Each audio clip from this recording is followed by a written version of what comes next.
Thomas Lopez-Pierre, and I'm the president and CEO of Black Lives Matter Real Estate Forum, LLC. Today, we are in the Baychester Center of the Bronx with Mario DeBurn, who is the contractor and developer of a property that we'll be discussing in a few moments, and Andy Jordan. Or is that too French? That's too French. Too French? What's the American version? Oh, Jordan. Like Jordan. Jordan. Oh, Andy. Oh, Andy Jordan. Okay. I'm good with that.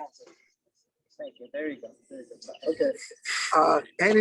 Andy is one of the most respected Black architects in New York, and we're honored to have him here to help us discuss this property. And on Zoom at I believe his office is Derek Warner, Esquire, one of the top commercial real estate lawyers in New York. He is a shark. He's the kind of guy you want protecting you when you're going to do business in New York, because the waters in New York and real estate are ugly, and you need people like Derek to protect you. Derek, say hello. Hello, everyone. Good morning. Good morning. So let's get right to it. Mario, tell us about this opportunity. Well, this is a one-family house in the Baychester section of the Bronx. A one-family ranch that we're going to tear down, and what we're going to build here on this 50 by 100 lot is 2 townhouses. They have 2 brand new townhouses. How many bedrooms? It's going to be 3 bedrooms, 2 baths in each unit with a finished basement. And what's the projected? What's the sale price? Well, the sale price is projected at $750. The comps are basically $800. So the way we're underwriting this project, what it means to underwrite, it means that we're budgeting and doing all the economics based on that the sale price is going to be $750. Now, if he sells it for $800 or more, that's just more profit. But when you're doing a development, it's always better to be conservative. So we're conservative at underwriting number of $750 per property. Per property, so a total of 1.5. Now, what we want to do is let's walk down the block. We're going to walk down less than 100 feet to take a look at an example of what we're going to copy. So let's take a look.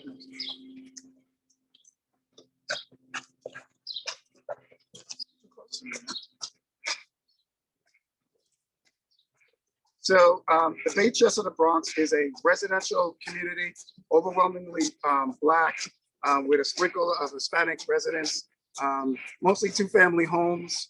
It's a hardworking, working class neighborhood.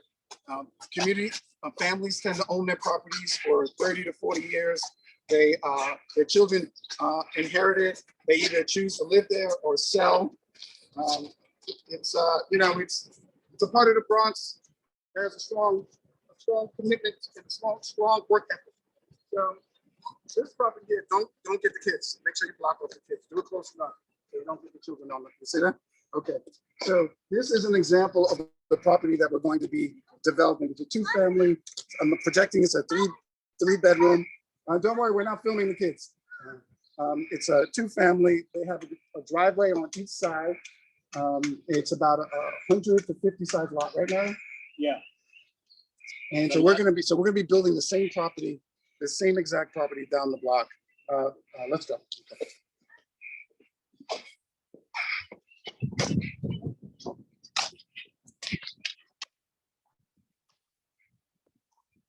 Now, before we go in, I want to talk to you guys a little bit about Black Lives Matter Real Estate Forum and what we're doing. We are organizing Black capital on a national level to launch a number of securities and exchange exemptions to raise private capital from Black and Hispanic investors, to provide that capital to Black and Hispanic real estate developers like Mario DeBurn. Now, one of the problems in our community, not to get too political, is that we have a serious problem with the criminal justice system. Too many Black people, particularly men, are incarcerated. And I believe that other than just root white supremacy and racism, one of the reasons for this incarceration is because of lack of economic opportunity. We as a community, how can I say this? So my Jewish friends, they represent 2% of the US population, but if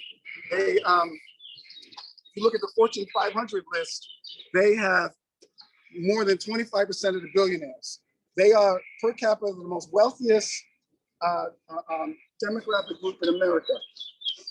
My Asian friends, no one saves more money than my Asian friends. They are the per capita the most wealthiest community in America, the Asian community. Now the Black community, no one is better than the Black community. The Black community is the best in America. No one does it better than the Black community. The Black community is the best at making other racial groups rich. Let me say that again. The Black community in America, no one does it better than them. They are the best at making other racial groups rich. And what do I mean by that? I mean, when we spend our money and when we invest our money, we don't do it with our people. And so it is our people that hire us. And this is why many times our people can't find jobs or control and own the economy in their community on the real estate. So, you know, Black Lives Matter, as you know, my brother, my twin brother was killed by a police officer, and he was killed by a police officer because he didn't have economic opportunity. And that lack of economic opportunity encouraged him to engage in antisocial behavior, which led directly to his murder and assassination by an NYPD police officer. But if he would have had the chance for economic opportunity, like so many other communities, he would have chose a better opportunity. And so that's what we want to do. We want to provide economic opportunity, build wealth, create jobs for Black and Hispanic people. And the way we do that is the same way that every other minority group, the Jewish group, the Asian, the Indian, and the Arab, they pool their capital together to build wealth. For instance, if you look at 7-Elevens and Holiday Inn hotels, they're dominated by the Indian community. You know, I'm mad respect for them. They work together, and their people always have jobs. When they come from India, they never have to rob a liquor store because someone will provide them a job. We want to do the same thing. The only way we can do it is if we have dedicated investors like you to come and participate. So that's enough of the politics. Let's get to the economics. First, let's take a look inside the property so you can see what Mario took over. But first, let me say we have a neighbor. We have someone that lives in the neighborhood. Come here. So I don't want anybody to know where you live, but you live on the block. And your family, how long has your family been? Lived here since roughly 2000, I say 2008. And what's your first name? Keith. Keith, don't say your last name. Okay, and you're a nurse, right? Correct. Registered nurse, right? Correct. Okay, so typical example of the working class professional people that live in this neighborhood, and you live here with your family, they own the property, right? Yes, sir. Now, do you believe that this property, in the condition that it's in, is increasing the value of your property? Obviously not. Obviously. Compared to the other properties in the neighborhood, this is probably the worst, and it's bringing down the total value of the other property. Neighborhood is great, like you said, it's a great working class neighborhood, very quiet, family friendly. Oftentimes you see kids playing in the street, and we're very neighborly. We look out for each other here. But this property here is definitely bringing down the property value of everything else. Very good, yes. So this is an example of, his family, if he wanted to send his child or another family member to college and they wanted to pull a loan for the value of their property, this property is keeping them from accessing the true economic appreciation of their property. So not only will this development help build wealth for the investors, create jobs for the workers, but provide a family the opportunity to have their home valued at its true potential. So, hey guys, let's take a walk inside. Why don't you join me?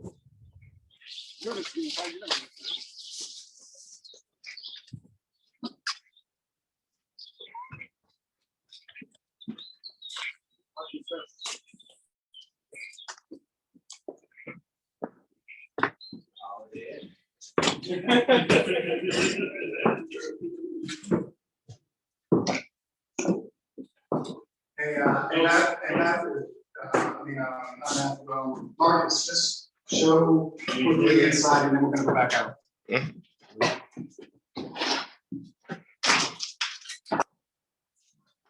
trying to have a good example.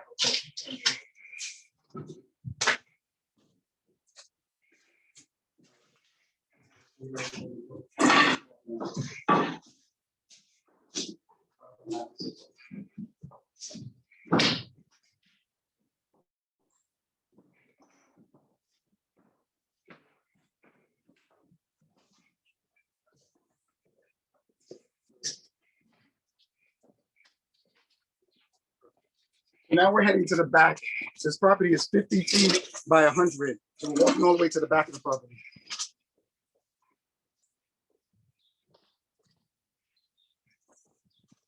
The property line extends to this fence right here. That's the property line on this side of the street. So literally 100 feet back and 50 feet across.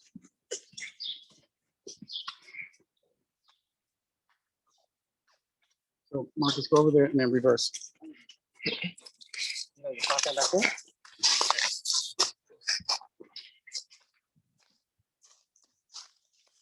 So this is what the view looks like from the street. This is the backyard. This was a balcony that was torn down. Hey, show the tree right there. Mario, how much is it going to cost to take that tree down? Approximately 10,000. Louder, man. Approximately 10,000 to knock this tree down. So let's walk back to the front now.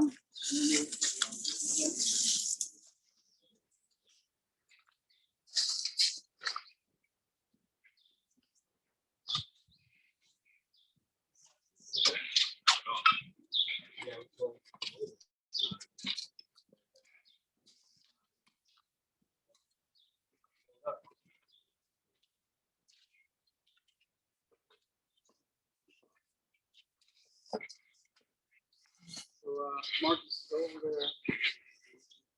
Make sure the house is under.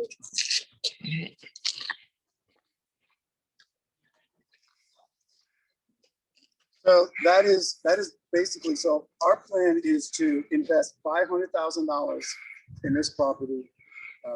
The property's already been acquired, so the cost for acquiring the property has already been borne by the developer contractor. Mario needs the equity now to build, to do the construction, to build it. And so that's why we're appealing to Black and Hispanic potential investors to invest a minimum of $1,000.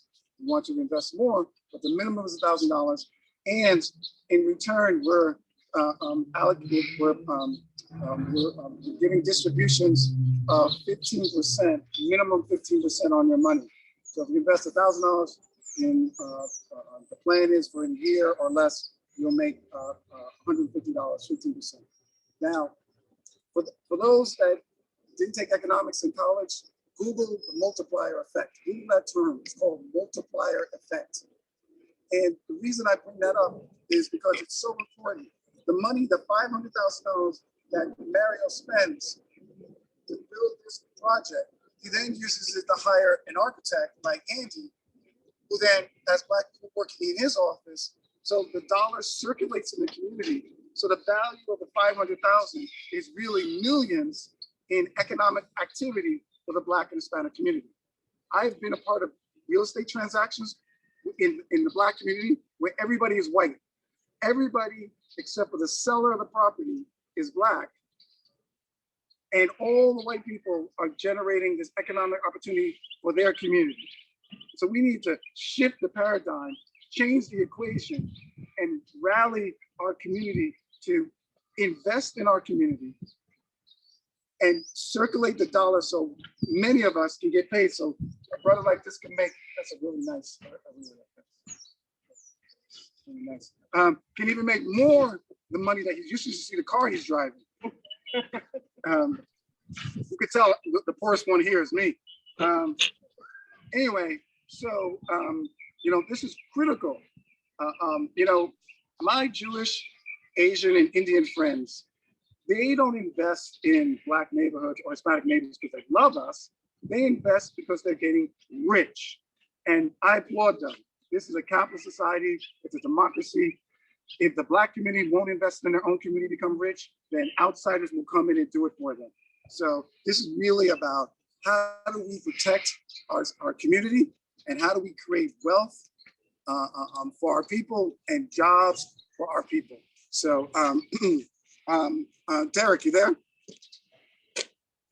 Yes, I'm here. Derek, could you give our listeners a brief overview on what you see as a litigator in the real estate market with regard to the predatory practices taking place in Black communities and how you have to protect your clients from these activities? Yeah, what you see is investors will comb through the court records, see who's in trouble, who's being foreclosed on. They'll go knock on a door and say, you know, we can get you out of this jam. Some of them are straight dishonest and say they'll help them keep their home, and then have them sign documents with them, which are really contracts of sale. And next thing they know, you know, the property's been sold and they didn't even realize they were selling it, right? Others are being straightforward and saying, yeah, we'll buy it, we'll get you out of it with a short sale, and we'll make sure you get some money on the side. But that money's really enough for them, for that family to begin again someplace else. You know, it's usually not enough money for them to purchase a new home or anything like that. So that's how families lose, and the communities get gentrified over time that way, because those investors are going to do a quick renovation job and flip that property to usually somebody a non-Black or Hispanic buyer will buy into the neighborhood, and that's how these neighborhoods get gentrified. And Derek, without giving names, of course, I know you wouldn't do that. But remember the conversation that we had where we were talking about one of your clients wanted to buy a home from a developer, and there were so many things wrong with the property that you felt you wanted to consult with me about what would happen if they signed, and would the developer fix it or run off. Could you talk about that, and then also share the advice I gave you? Right. Yeah, that was yeah, they were trying to so they were gonna offer them, you know, they said they could do the deal for a certain price figure, and just observing, looking at the property, we knew that wasn't gonna work. There was gonna be a whole bait and switch scenario, right? And you advised, you know, don't help outsiders take advantage of, you know, our people. Get them out of the deal. It's the best thing. Even though they needed the money, it's better that they regroup and go about it a different way, and don't play the game that these outside investors are trying to do. And that was the advice I gave to people. And you know, I'll continue to try to explore ways that they can refinance or get the money they need to fix their property up. Yeah, no, I'll move over to you. Okay, Derek. Now, I'm sorry, you done speaking, Derek? Yes. Okay, good. Now, Andy, would you speak a little bit about your experience in the marketplace? Andy Jordan, one of the partners at Amp Architecture. And Wait, how can people find you? you can find me at www.architecture.com. I'm also on LinkedIn. It's Andy Jordan. You'll find me there as well. Or you could just Google the company's name, which is AMP. A is in Andy, M is in Manny, P is in Paul, E is in Eric, B is in David, Architecture, LLC. Hold on a second. I've been in the business for over 25 years, and my clients range a lot from filthy rich to developers to homeowners. And what I found is that in the Black community, we don't have access to the knowledge of what zoning is, and how zoning affects things. And a person would be approached to buy their property and not understanding the true value of their property, it would sell it maybe at $500,000. And so what would happen is when they sell this property at $500,000, they don't understand that developer is going to come in, he's going to tear down the building, and because they don't understand zoning, they build the building 4 times the size. So now they sold the building for $500,000, and what happens is the developer comes in, tears down that building, and he makes $4 million off of that one sale. And so when we don't understand all the different things in zoning, it happens, right? Our community is not how many architects do you know that you can live next door to, that you could talk to for reference, have coffee with, right? You won't understand the potential of your property. I have one specific project where a church in the community, which most churches tend to be on big lots, was being approached by a developer. The developer made a deal with them to sell them, saying, "Hey, we're going to tear down your church and build a smaller church for you on half the lot, and we can only put up a building that only can have 10 units in it. So we'll give you $1 million." So something smelled fishy to them. So they reached out to a colleague of mine, they put me on, and I did something called a zoning analysis. And when I did the zoning analysis, we discovered that they can actually put up a 30-unit building, and they would only offering maybe 2% of the whole value of what they're going to make as profit. And until I came into the deal and explained to them what the actual developer showed them is not really true, and the fact that they're being swindled, and the fact that they're underselling the property, and the church that they build was going to be so much smaller because after they do the development, there'll be so much little lot left that they broke the deal. So it's those kind of things that happen, and the knowledge experience that you need to figure out where you got to go and how you can navigate this market. Because what happens is true wealth is through ownership and development. And so if we don't know the architect or builder, we don't think that projects are overwhelming. But when you have those teams together, it makes something overwhelming become something very like something that you can attack. And so that's what I feel like when I deal with most Black clients and I explain to them these things, they're blown away by all these different things that they had no knowledge of. They see it happening, but they don't know why it's happening or how they can do it or how valuable their property is or how valuable, where their property fits. Maybe they should sell for more because the developer might buy up the whole block, right? So, and so these are all the different things that play a part in what I'm doing. Thank you, Andy. For those that are unaware, again, Thomas Lopez-Pierre, our website is blmref.com, Black Lives Matter Real Estate Forum, LLC, blmref.com, blmref.com. Yes, Matthew, do we have any questions? Yes, we do. Just a second. Okay, so one of our guests is asking, have other parts of the neighborhood been redone? And is this an opportunity for a loan for the guaranteed 15%? Is this an equity opportunity for a loan with guaranteed 15%? Right, it's an equity opportunity, it's not debt. The property has a mortgage on it and has enough debt on the property. So we don't want to leverage, we don't want to overextend the property. So it's a pure equity play. However, before the developer gets to receive any share of his profits, he has to first give all his investors a minimum of 15%. So he's putting his economic interests, he's putting the investor's economic interest ahead of his own because he feels confident that this will be a successful project. Any other questions? Yeah, we have a few. Okay. Another person. Oh, wait, hold on a second. I want to take this opportunity to introduce everybody to Matthew Scott. Matthew is a journalist, financial journalist, editor. He used to be an editor at Black Enterprise.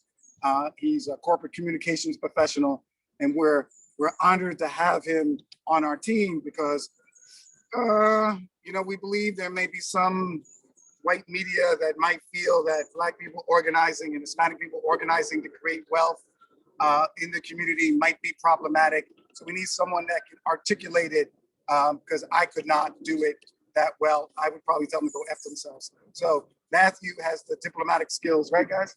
He has the diplomatic skills to deal with the media. And so we're so proud to have him on our team. So go ahead, Matthew.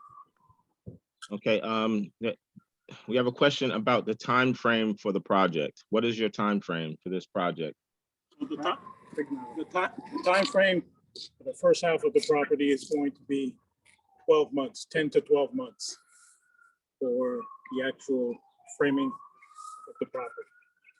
So tell them about how we're doing one house first and a second. Well, what we're doing is, first of all, we're going to build the actual body of the property, the full construction, the exterior of the property, And we're gonna start by building one half of the property. That's Well, going, Mario, talk about the first phase, do it from the development phase. What's the first thing that's gonna happen in the development plan?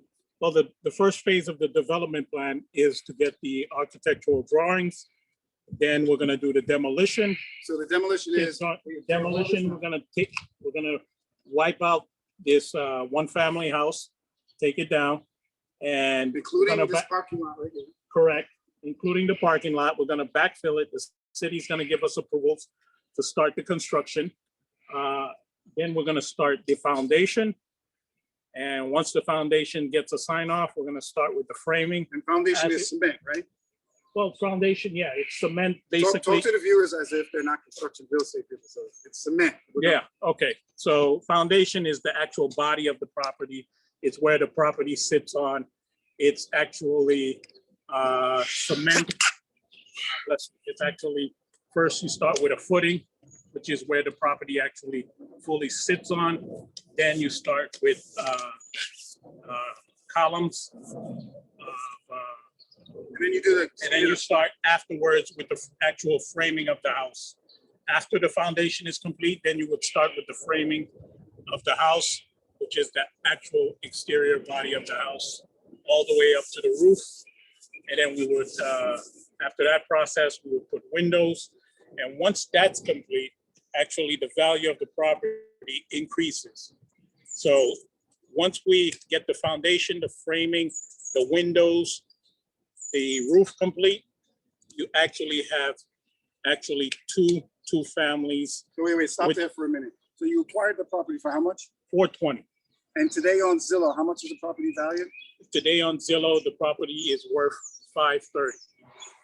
530. Right. And after you put the frame, the foundation, the framing with the windows and the roof, how much does the value of the property increase? The property value from there goes to $1 million. Right. Without any Doing mechanics. anything. That means we can walk away, sell it, and clear $1 million. Correct. You could walk away, sell it without any And mechanics. how much development cost?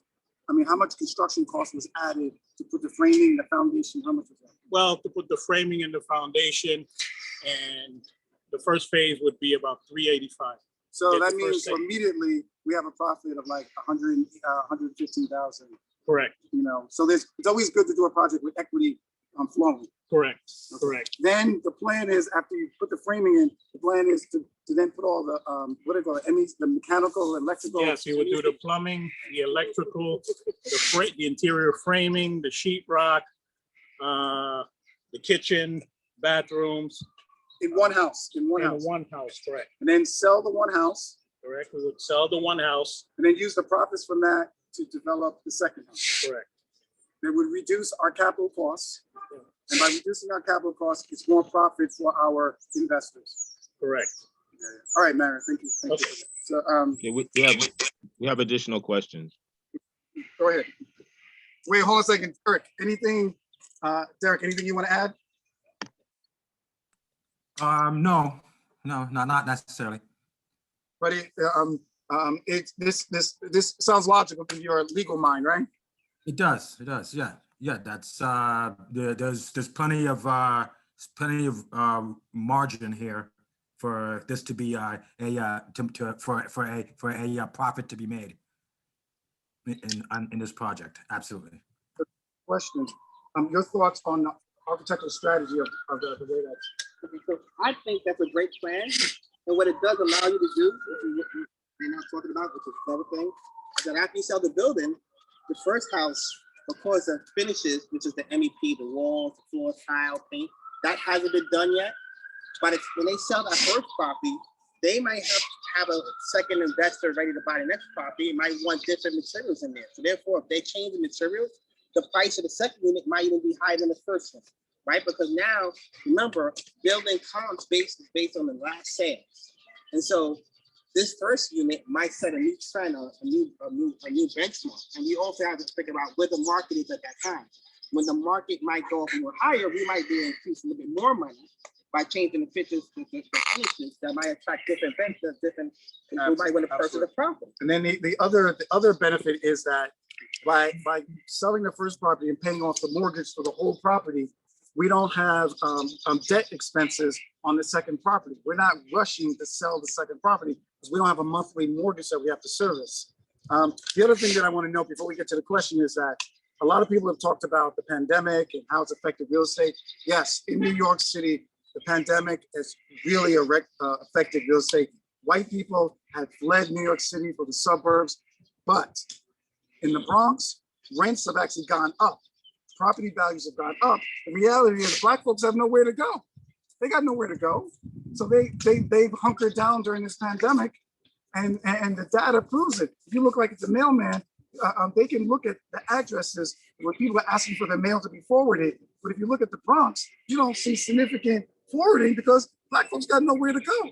So the prices have actually gone up. Rental rates have actually gone up during the pandemic in the Bronx. Next question, Matthew. This is kind of a two-parter. I'm trying to get people's questions in here. Could you clarify how the building is going to sit? Is going to be the property is going to be side to side, side by side, or front to back? And Yeah, the property is gonna be semi-detached. They're gonna have 2 driveways on each side. So each property is gonna have their own personal driveway with their own personal garage.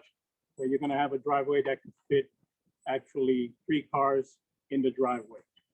So it's gonna be semi-attached, exactly similar to the example that we showed previously down the block. will you be selling the finished product to Black buyers only? Let me answer that. Absolutely not. We will never discriminate in the sale or rental of housing.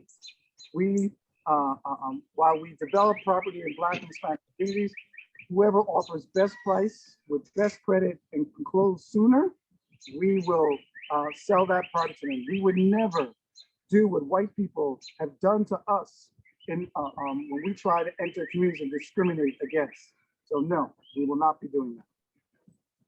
Is this property located in an opportunity zone?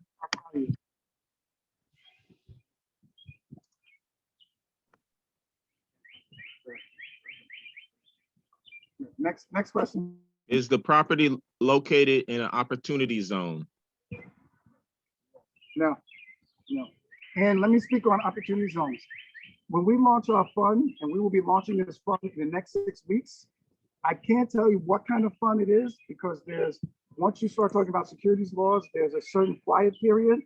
So what I tell you is that we will be launching one of 3, either a Reg D, a Reg CF, or a Reg A+. One of those 3 funds will be launched in the next 6 weeks. And at that point, then we will be able to tell you which one it is. Now, the investors that invest in our first fund, their profits, we are creating an opportunity zone fund, a national opportunity zone fund. So after you make profits with us, you can take your profits and roll it right into our opportunity zone fund so that you don't have to pay taxes on that. And Derek, do you remember any of the legal aspects of the opportunity fund benefits? Well, I know there's tax benefits. I'm not sure that's what you want me to speak on, but Yes. Yeah. There's and I don't have the exact breakdown, but I know that a certain percentage of your first profits will be tax free. You won't get taxed on a certain percentage of the profits taken. And so that's a real benefit, and it's helpful to investors for sure. More questions? Wait, let me before you take that next question, let me make a point. The reason why this neighborhood is not an opportunity zone is because it's not economically depressed. I mean, we have a nurse. His family is college-educated professionals. So this building this is the only abandoned building on the block. So this is not an economically distressed community. So that's why it wasn't designated as a opportunity zone. Thank you, Mario. That was a very good point. Mario gets credit for that. Okay, the next question. Will there be more projects in the future? And if so, will each project require an additional investment? So the first fund that we're launching is BLM REF Fund number 1. That fund, we're going to raise X amount of dollars. The law caps us at a certain amount. There's a certain number that we can't raise above. Once we reach that max, then we will not be accepting new money into the fund. Our strategy, because this is going to be a short-term investment, we want to shut down BLM REF Fund number 1 in a year and a half. We want to sell the properties in a year and then take about 6 months to liquidate. And so, for instance, this project is being developed. It's not a rental. It's not being developed for rental income. It's being developed to be immediately sold, because we want to take the profits out immediately and distribute it to the investors. Our first deal, we want to be able to say that our investors earn 15%, so we can use it in marketing. And so once you invest, there's no capital call. There's no requirement for you to invest more. Now, our second fund, that fund will be even larger. And that fund also will not have a capital call. You invest whatever you invest, and you just leave it there until we liquidate or until you get a distribution. Next question. Okay, this is about the actual paperwork involved with the investment. What kind of paperwork is involved with the investment? And where would you get that paperwork from? So you could, so they could start their due diligence. Absolutely. So in about 6 weeks, you will come to blmreffund.com. blmreffund.com stands for Black Lives Matter Real Estate Forum. You will come to that website, and there will be an Invest Now button link. And that link will take you to our broker dealer. And there you will read the prospectus. We call it a private placement memorandum. And you will be able to register, and you will be able to put in your information, and you will be able to read the documents and invest at your leisure. And so all the information about the particulars, all the warnings and requirements will be on that website so that you can review it. Derek, is that the way that works, right? That's correct, yes. Now, what's the reason? Because we're raising money from, so let me explain our logic. So in America, so there are 2 types of investors. There's accredited investors and unaccredited investors. So there are people like Andy, he's what you call an accredited investor. He makes significantly over $200,000 a year. Then there are unaccredited investors, people like me who's divorced, father, 3 kids, pays child support, who makes significantly less than $200,000 a year. And I'm what you call an unaccredited investor. And so to raise money from the wealthy bourgeois Negroes like Andy, there's less. Okay, there's less regulatory interference from the government. But when you raise money from unaccredited investors, the government is watching you like a hawk. And so in America, 5% of Americans earn $200,000 or more. Let me repeat that. Only 5% of all Americans earn $200,000 or more. So if you want to raise money and build wealth with Black and Hispanic people, because white folks have 10 times more wealth than Black folks and even more than Hispanics, then we obviously have to raise money from accredited investors. And to raise money from accredited investors requires a lot of regulation and a lot of legal hoops to jump through. Am I wrong here, Derek? Absolutely right. Yeah, that's what a lot of the securities laws are designed to protect, what they call the mom and pops. You know, yeah, that's their concern. They don't want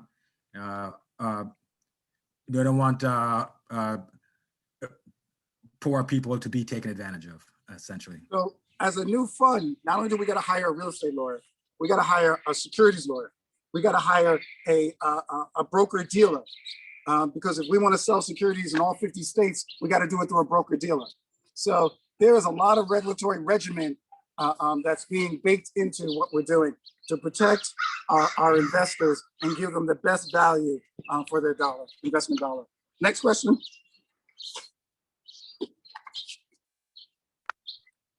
What is the minimum investment?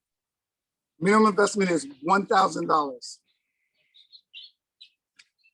But we'll pay more.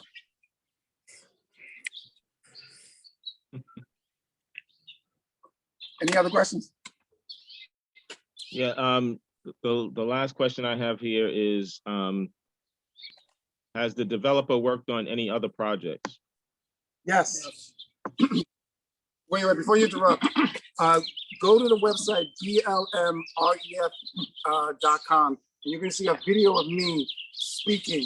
And in the video, you're going to see a property that looks like this, a piece of junk. And then you're going to see it renovated, looking gorgeous. And Mario, come over. That's Mario's project. Sure. That's a project that we just finished. Excuse me. A project that we just finished in Queens, the Jamaican section of Queens. It was a one family. We did an extension on the property and built it and gave it a new driveway. And we extended it to 2 families, 3 bedrooms, 2 bath on each floor.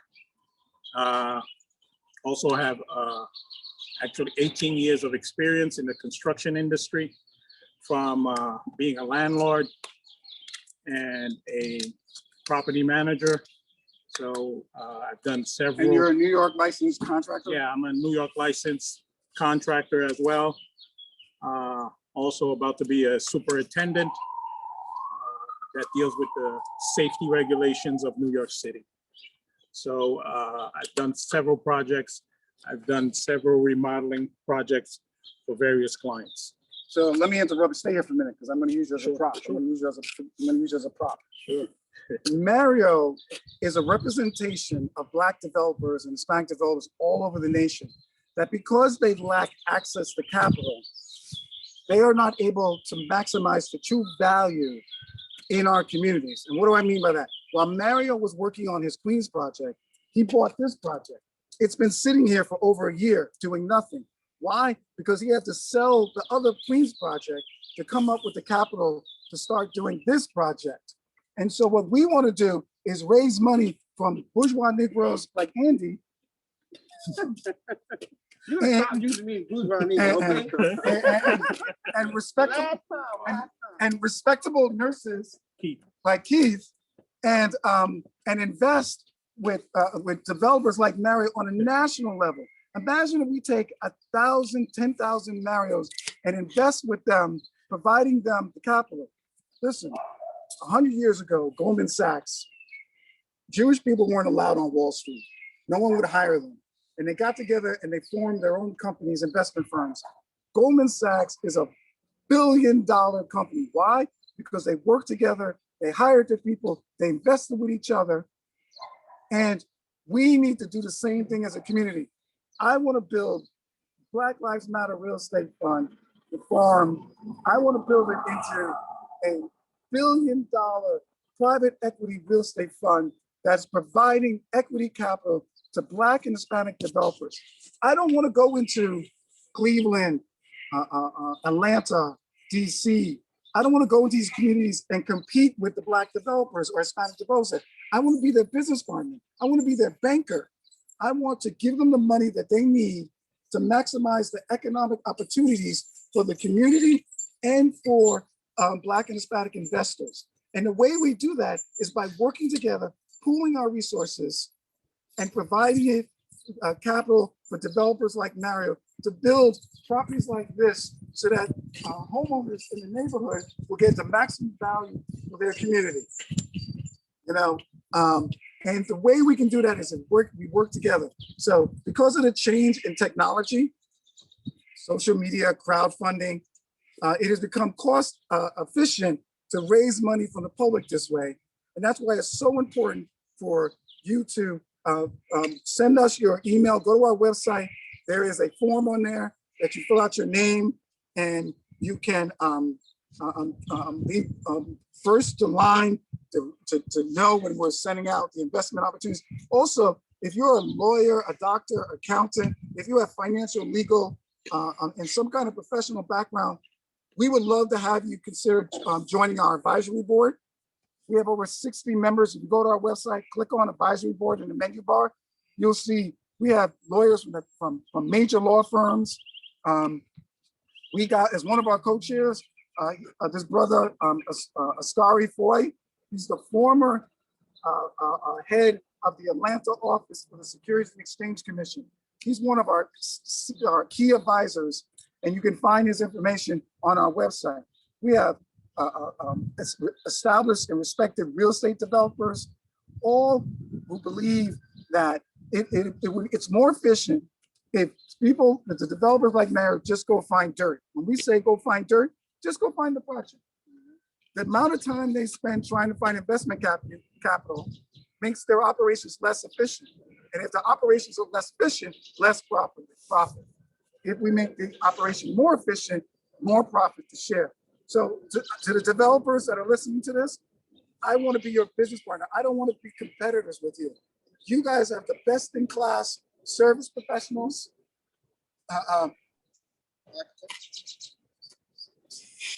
Best in class service professionals like Andy in your community, great real estate lawyers like Derek.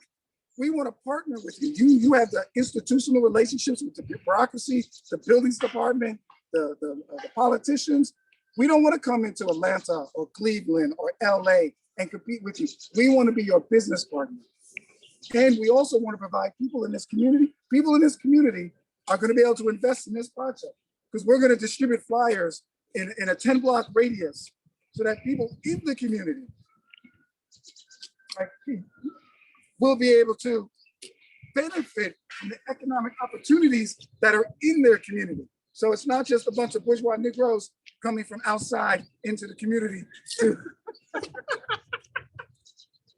Let me tell you something. You keep saying this. I was born and raised in Brooklyn. Okay, I went to Pratt, so I came from this area. So developing in this area is very important. Yes, let's go look at his car. Oh, listen, where's your Benz? The Benz with the block? No, I ain't got no Benz. No, I ain't got no Benz. Okay, You better stop. Yo, listen. If my ex-wife is listening to this, I do not have a Benz. We have additional questions. Yeah, next question. Okay, you started answering part of the question that is being asked here about the founding members, but you should also talk about how do you join the advisory board if you're interested. Yeah, so if you want to join the advisory board, go to the website, drop your information, put your LinkedIn profile, and we will reach out to you. Advisory board members get a really good benefit.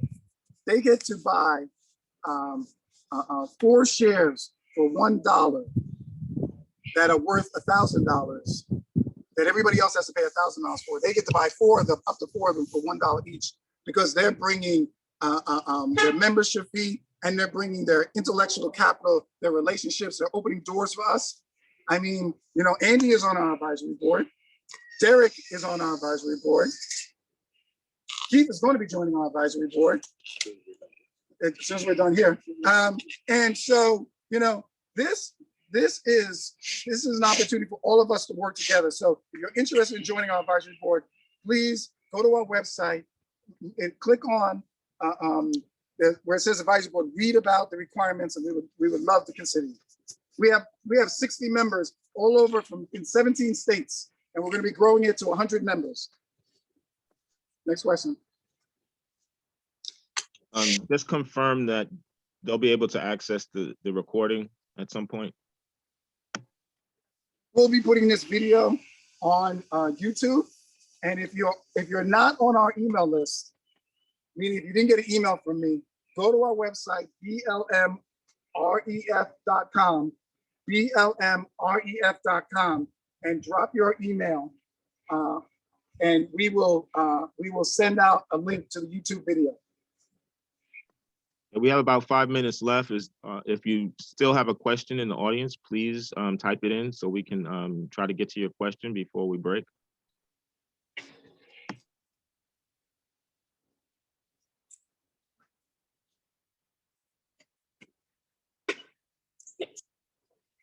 So on another note, so you're, without giving any patient care information, so how are things in the hospital? Right now, things are slowing down. We're vaccinating at a large rate. I work at the VA hospital. So first it was just veterans we were taking care of, but now we've expanded to now veterans spouses. And we have a lot of people coming in, and we're slowly returning back to normal. So we had to shut down in certain places. We had some colleagues who caught COVID-19, so we passed through COVID-19, unfortunately. And yeah, so but we finally turned the corner in terms of vaccinations. Like for today, I was going to do some overtime. We found out we didn't need it because we've been open, the clinic's been open every Saturday for the last 2 months. So we're just reaching out to people via text, email, veterans, of course, telling them to come in so we can vaccinate them as soon as possible. Very good. Some of us in this circle have been personally affected by this pandemic, and our hearts and prayers go out to those that are watching that have also been affected by this. This pandemic is helped crystallize the vulnerability of the Black and Latino community. And what we have seen is that wealthier neighborhoods, wealthier people, overwhelmingly white people, have survived less affected by this pandemic. And I'm fearful that some mad genius will see this is a great way for Negro removal. And so we need to increase the economic, political, and social empowerment of our community. And that's what we have to do. And we have to work together. We must work together. Black folks are only Black Americans. Only Black Americans are the only ones that have a problem working together. We need to work together as a community because no one is going to save us. The government is not going to save us. We're going to save ourselves. And so any other questions so I can wrap up? Yeah, we have one more question before we wrap up. The question is this fund a REIT or are you hoping to become a REIT? Real Estate Investment Trust. We will be a private equity fund. We will never go public. We will never become a real estate investment trust. The reason why we don't want to become a real estate investment trust is because then we would be vulnerable to white takeover in the stock market. And then I would lose my job. And so, no, we want to make sure that this stays private in the hands of Black and Hispanic people that have the best interest of the Black and Hispanic community. Any other questions? Nope, that's it. Okay, I want to, on behalf of Andy, Keith, Mario, Derek, this is Thomas Lopez-Pierre with Black Lives Matter Real Estate Forum, LLC. You can find us at blmref.com and connect us on Twitter at BLM Real Estate. Again, on Twitter at BLM Real Estate. Thank you for watching this webinar, and I look forward to investing with you. And together we will build wealth and create jobs for Black and Hispanic. Thank you. All the best. Say bye, guys. Everyone. Take care.